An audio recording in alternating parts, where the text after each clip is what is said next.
Saudações, sejam bem-vindos ao canal Ver uma História, e hoje estaremos falando sobre o Cerco de Constantinopla, uma das batalhas mais sangrentas e decisivas da história.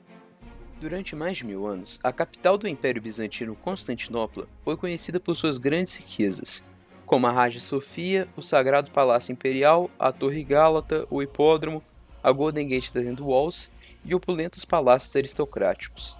Tudo isso era guardado por um complexo de defesa formidável denominado Paredes de Deodósio. Vários exércitos falharam perante as poderosas muralhas da cidade. Por suas riquezas e posição geográfica estratégica, que dividia o Oriente Muçulmano do Ocidente Cristão, o Império Otomano sempre esteve envolvido em várias guerras contra os bizantinos, para dominar essa região estratégica. Em diversas oportunidades, tentaram derrubar Constantinopla e o Império de forma definitiva, sempre sem sucesso. Contudo, em meados do século XV, os ventos estavam mudando. Os turcos estavam consolidando-se e se estabilizando definitivamente não só na Anatólia, como na Península Balcânica. A coroa agora seria passada para Mehmed II de 21 anos, um jovem com muitas ambições, com a principal delas sendo a conquista de Constantinopla e a destruição definitiva do Império Bizantino. Nos séculos passados, guerras haviam sido travadas entre os dois impérios, resultando em perdas territoriais para os bizantinos. Seguindo esse rumo, os bizantinos, apesar de às vezes auxiliados por cruzadas ou revoltas no território dominado pelos turcos, conseguiram fazer pouco além de manter a capital e algumas cidades fora do domínio direto turco, a custo de terem que pagar caros tributos ao sultão. Constantino XI pretendia acabar com essa política de submissão bizantina.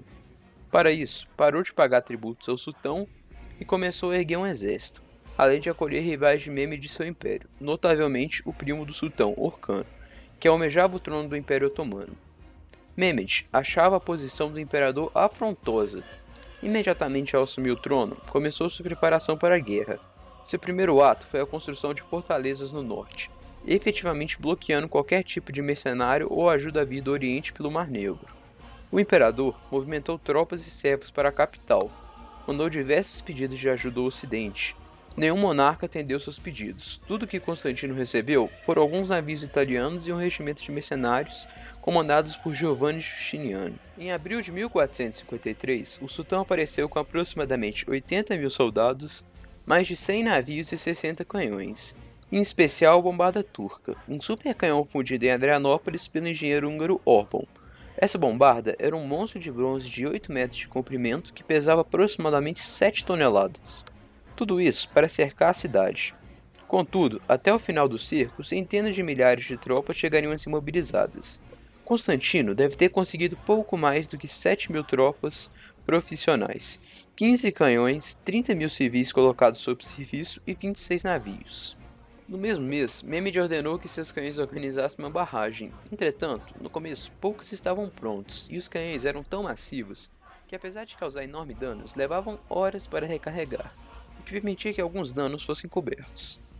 Após dias de bombardeamento nas muralhas, o supercanhão acabou por superaquecer e explodir, matando o engenheiro húngaro Orban e seu filho.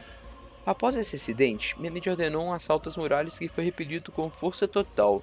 Apesar disso, na próxima barragem, os bizantinos perderam grande parte de seus canhões em um acidente causado por um disparo otomano, que os atingiu e soterrou. O cerco continuaria com repetidas tentativas de assalto. Mesmo com enorme vantagem numérica, todas fracassaram perante a liderança de Giustiniani. Em alguns casos, conseguiram romper portões e assaltar um castelo, mas Constantino pessoalmente liderou uma força que os repeliu. Enquanto os otomanos realizavam investidas para tentar tomar a cidade sem êxito, o sultão ordenou que mineradores sérvios cavassem túneis até as muralhas para enfraquecê-las. Entretanto, o engenheiro escocês John Grant utilizou uma tática inédita para identificar a localização dos túneis. Ele observava vibrações de baldes de água para descobrir onde os sérvios estavam, ordenando em seguida que os soldados cavassem até esses túneis e jogassem fogo grego. Essa manobra de John Grant tornou a estratégia de Mehmed de enfraquecer os muros pelo subterrâneo quase obsoleta. Vendo o fracasso em terra, Mehmed decidiu usar a marinha para algo. Ao tentar engajar a batalha com os bizantinos, eles foram surpreendidos por reforços italianos que estavam em portos vizinhos. Os navios italianos eram extremamente ágeis e emboscaram as demais embarcações otomanas, que se limitaram a tentar recuar com algumas perdas e cercar os portos. Ao tentar invadir o Corno de Ouro, onde ficava o porto da cidade e onde as muralhas eram mais fracas, Os otomanos foram surpreendidos por uma corrente de ferro maciço que impedia que seus navios adentrassem essa região. Mehmed assistiu o espetáculo e decidiu adotar uma nova estratégia, e certamente uma surpresa. Audaciosamente ordenou que seus navios fossem transportados por terra até o porto. As patrulhas genovências foram subornadas para ocultar essa informação. Os navios otomanos foram capazes de desembarcar e atacar, afundando as embarcações inimigas, tomando controle dos portos.